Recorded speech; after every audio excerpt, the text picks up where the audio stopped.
We're faced with a problem that schools and families can help to solve. We all want to leave a clean and green planet to our children, and families want to save money. I'm Dave Finnegan, also known as Professor Confidence, and I believe children and families have the power and the responsibility to change the world. I've visited and run previous one-day programs in over 2,000 schools in 46 states and 12 countries. My latest program, the Green Action Club, has been tested and refined in 26 schools in 6 states. Our unique approach is to get students and their parents to promise to go down a Green Action checklist of steps they can take to create a sustainable future for the students and to save green for the families. That's why we call it Green Action. To the kids, however, it's all about saving the earth.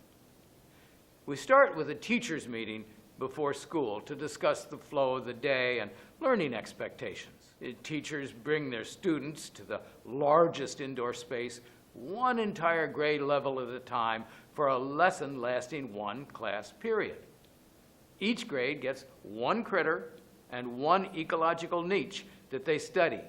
They hear a song, they see colorful slides, they play a game, and they become the experts on that animal and specific reasons why its population may be threatened.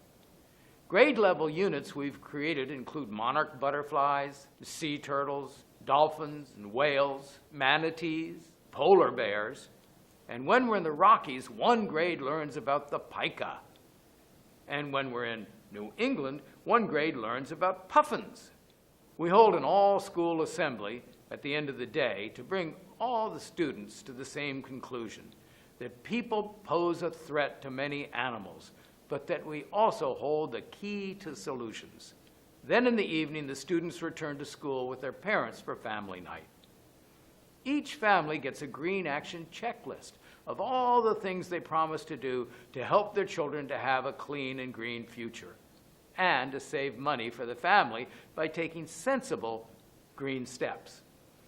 We go down the first 10 items on the list, and to keep the kids involved, each time an action is announced, if their parents give them the high sign, the children jump up and say, "We can do that." We put the students in charge of their family's checklist by saying, "Kids, when you get home, put your Green Action checklist on the refrigerator door, and anytime your grown-up does anything on the list, give them a hug and say, 'Thank you, Mom, thank you, Dad, for the clean, green future.'" And that's how we're going to get there, 1 family at a time. Thanks a lot. I'd love to come to your school, meet your entire school family, including teachers, students, and parents, and help everyone understand how they can work together as a vital part of the solution. We want to leave a clean and green planet for the children and help schools and families save money along the way.